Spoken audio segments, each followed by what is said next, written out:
तो आज के इस वीडियो में हम 11th फिजिक्स का मोस्ट इंपॉर्टेंट टॉपिक पढ़ेंगे, पलायन वेग।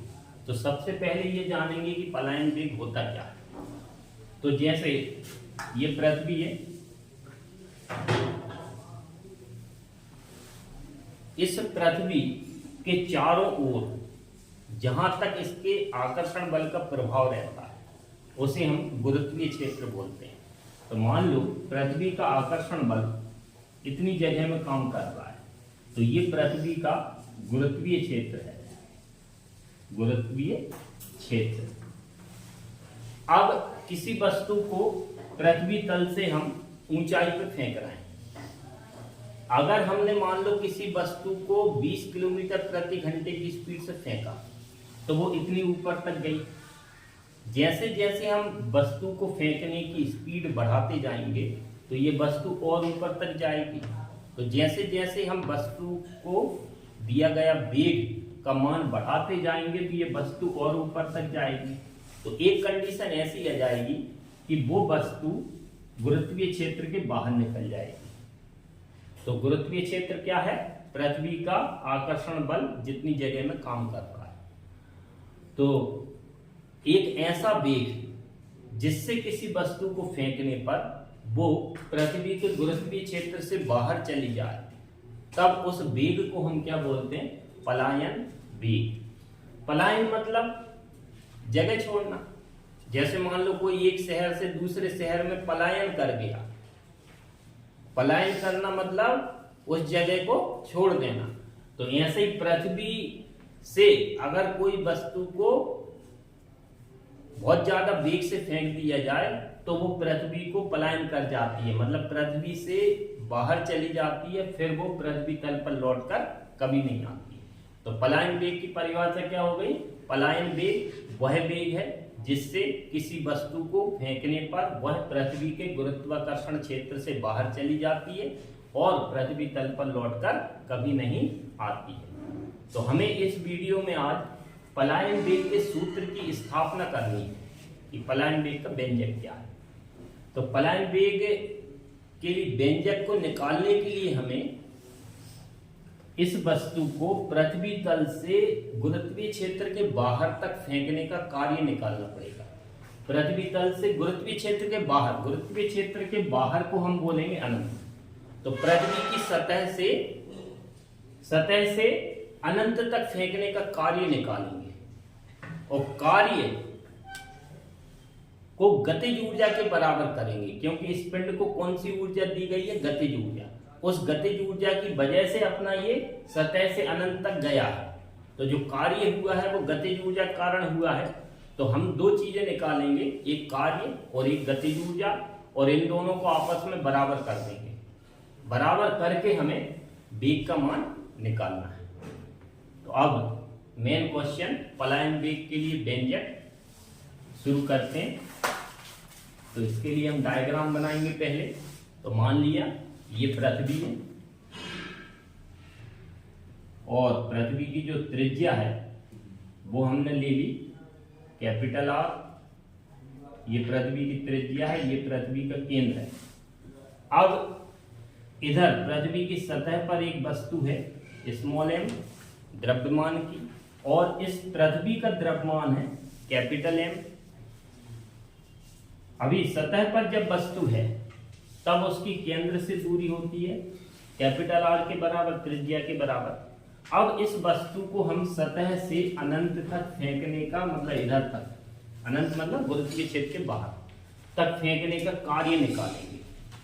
तो इसके लिए हम कार्य निकालने के लिए पहले कभी भी कार्य का व्यंजक जब निकालते हैं तो पहले छोटा कार्य निकालते हैं, फिर उसका समाकलन कर देते हैं, पूरा कार्य आ जाता है। और कार्य निकालने के लिए हमें बल की जरूरत होती है। तो पहले बल निकालेंगे, फिर छोटा कार्य निकालेंगे, फिर समाकलन कर देंगे तो पूरा कार्य आ जाएगा और उस कार्य को गतिज ऊर्जा के बराबर करेंगे तो अपना आंसर निकलेगा। तो इसके लिए मान लिया ये वस्तु पे इधर है, स्मॉल m द्रव्यमान की वस्तु इधर है, इसकी केंद्र से दूरी, पृथ्वी के केंद्र से दूरी इस टाइम मान लिया स्मॉल x है। तो m द्रव्यमान का जो पिंड है वो पृथ्वी के केंद्र से x दूरी पर है, इस टाइम इस पिंड पर पृथ्वी के कारण लगने वाला आकर्षण बल निकालेंगे। तो आकर्षण बल मतलब न्यूटन का गुरुत्वाकर्षण का नियम, दो पिंडों के बीच लगने वाला आकर्षण बल का सूत्र है न्यूटन का गुरुत्वाकर्षण का नियम। और न्यूटन का गुरुत्वाकर्षण का नियम का सूत्र होता है F बराबर G m1 m2 upon r square. इस सूत्र में G गुरुत्वीय नियतांक है, m1 और m2, m1 क्या है पहले पिंड का द्रव्यमान और m2 क्या है दूसरे पिंड का द्रव्यमान, और जो r है वो दोनों पिंडों के बीच की दूरी है। तो जब पिंड इधर है तब इस पृथ्वी कारण इस पर लगने वाला बल निकालना है। तो F equal capital G, m1 मतलब पहले पिंड का द्रव्यमान, तो पहले पिंड का द्रव्यमान है कैपिटल M, तो m1 की जगह आएगा कैपिटल M। इस m2 मतलब दूसरे पिंड का द्रव्यमान, तो दूसरे पिंड का द्रव्यमान है स्मॉल m, तो m2 की जगह m बटे में है इधर r स्क्वायर मतलब दोनों पिंडों के बीच की दूरी, तो दोनों पिंडों के बीच की दूरी अभी कितनी मानी अपन ने x, तो r की जगह x आएगा, तो x स्क्वायर। तो ये अपना बल आ गया, समीकरण नंबर 1 दे देंगे हम इसे। तो ये हमारा पृथ्वी कारण m द्रव्यमान के पिंड पर लगने वाला बल आ गया। अब मान लो ये पिंड इधर था, अब इधर से गया इधर तक, क्योंकि हमें नीचे से ऊपर फेंकना है सतह से अनंत तक, तो इधर से लेकर इधर तक चला गया। तो ये मान लो A बिंदु है, ये मान लो B बिंदु है, और A और B के बीच की दूरी हम छोटी सी मानना dx, A और B के बीच की दूरी dx है। तो अब हम निकालेंगे छोटा कार्य मतलब पिंड को बिंदु A से बिंदु B तक, बिंदु A से बिंदु B तक ले जाने में किया गया कार्य। तो A से B तक ले जाने का किया गया कार्य निकालना है, इसका मतलब कितनी दूरी तक विस्थापन करना है अपन को dx, तो विस्थापन कितने ले लेंगे हम dx। तो m द्रव्यमान के पिंड को dx दूरी तक विस्थापित करने में किया गया कार्य का सूत्र होता है, कार्य बराबर होता है बल गुणित विस्थापन, कार्य का सूत्र बल गुणित विस्थापन। तो अभी हम छोटा कार्य निकाल रहे हैं, मतलब छोटी सी दूरी तक विस्थापित करने का कार्य। तो कार्य को दर्शाते हैं W से, लेकिन छोटा कार्य है तो D लगा देंगे, तो कार्य की जगह आ जाएगा अपना dW, और बल लग रहा है F इंटू विस्थापन हमने किया हुआ है A से B तक मतलब dx दूरी तक, तो विस्थापन की जगह लेंगे dx। समीकरण 1 से F का मान रखने पर, तो समीकरण 1 से F का मान रखने पर मान रखेंगे तो मिलेगा dW बराबर F की जगह ये वाला मान आएगा G m upon x square into ये F की वैल्यू हो गई इंटू dx। इसको देंगे हम समीकरण नंबर 2। ये हमारा छोटा कार्य आ गया। अब हम पूरा कार्य निकालेंगे। पूरा कार्य हमें कहां से कहां तक फेंकने का निकालना है, पृथ्वी की सतह से लेकर अनंत तक फेंकने का पूरा कार्य निकालना है। तो पूरा कार्य निकालने के लिए इसका समाकलन करेंगे। तो अब पृथ्वी की सतह से अनंत तक फेंकने का कुल कार्य, तो कुल कार्य निकालेंगे तो ये d हट जाएगा, तो ये मिलेगा W बराबर G m upon x square into dx। ये अल्पकार्य की वैल्यू है, इसमें उठाकर समाकलन का निशान लगा देंगे, तो समाकलन लग गया मतलब पूरा कार्य निकाल रहे हैं। अब लिमिट्स लेंगे।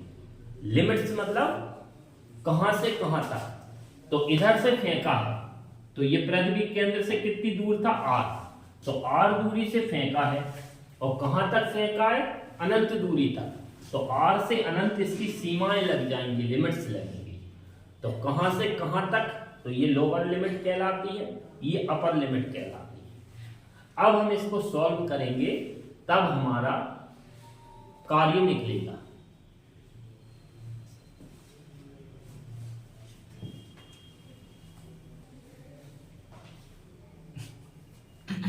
अब हम इस समाकलन को हल करेंगे तो जो भी कांस्टेंट वैल्यू होती है, मतलब जिनके मान फिक्स होते हैं, वो समाकलन हो या अवकलन हो, बाहर आ जाता है। तो W बराबर, इसमें जो G है वो फिक्स है, नियत राशि है। कैपिटल M पृथ्वी का द्रव्यमान निश्चित है, स्मॉल m पिंड का द्रव्यमान निश्चित है। तो ये तीनों कांस्टेंट हो गए। x की वैल्यू चेंज हो सकती है, दूर जाएगा x बढ़ जाएगा, पास आएगा x कम हो जाएगा, दूरी चेंज हो सकती है।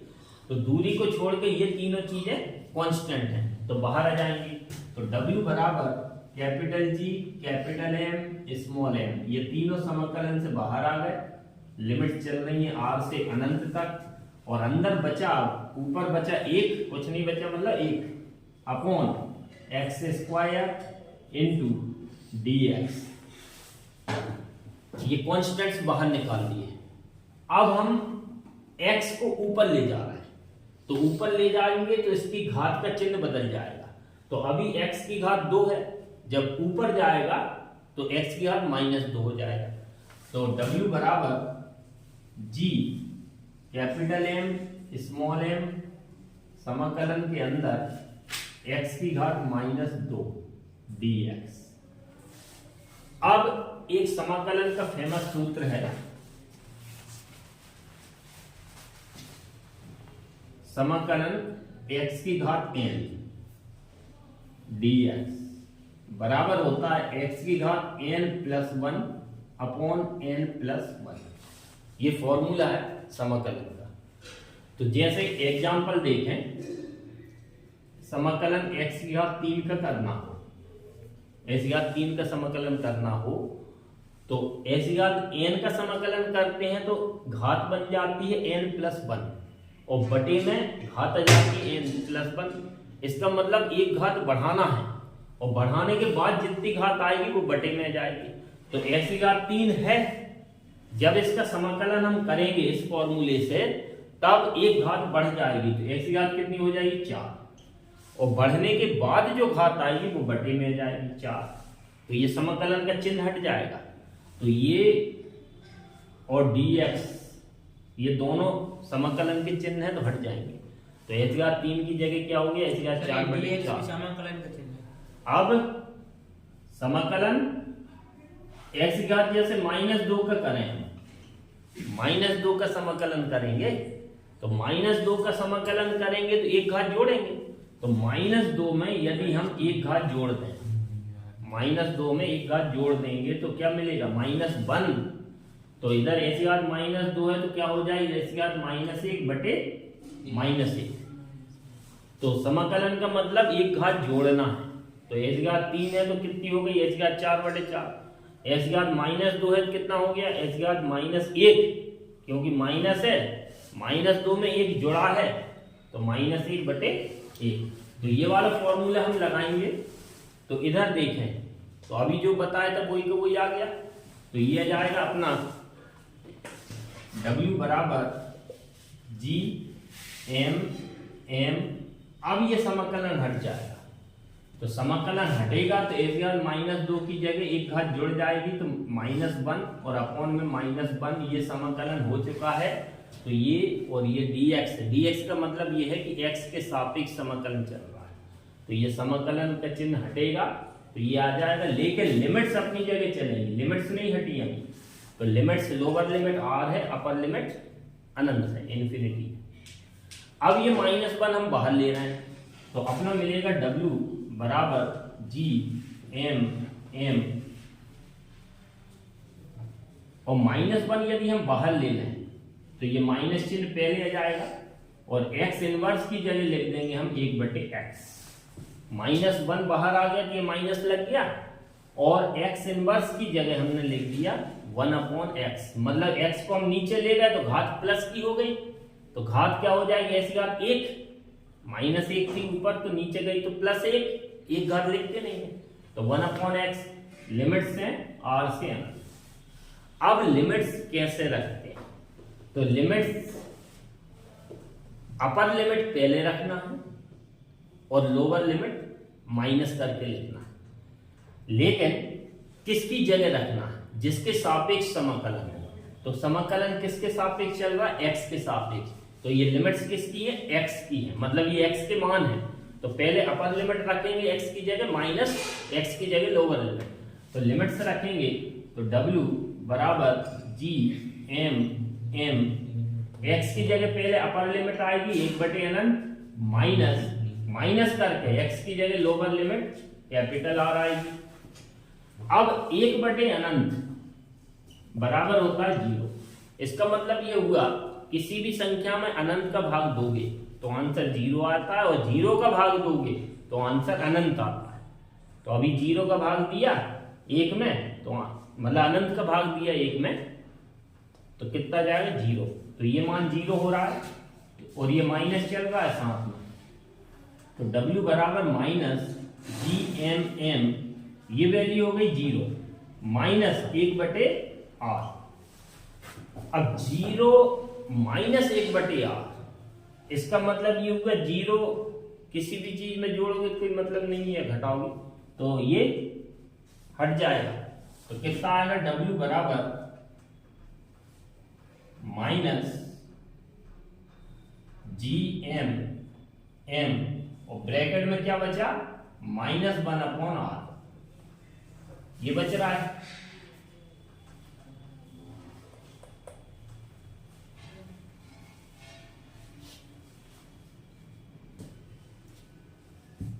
तो ये हमारा इतना प्राप्त हो चुका है W। अब हम आगे चलेंगे तो ये 0 हट जाएगी। तो W बराबर माइनस GMM, अब ब्रैकेट में बचेगा -1/R। अब ये इनटू में आ रहा है तो माइनस माइनस प्लस हो जाएगा। तो हमें मिलेगा W बराबर GMM/R। ये हमारा समीकरण अगला है, कौन सा? तीसरा या चौथा? कौन सा है?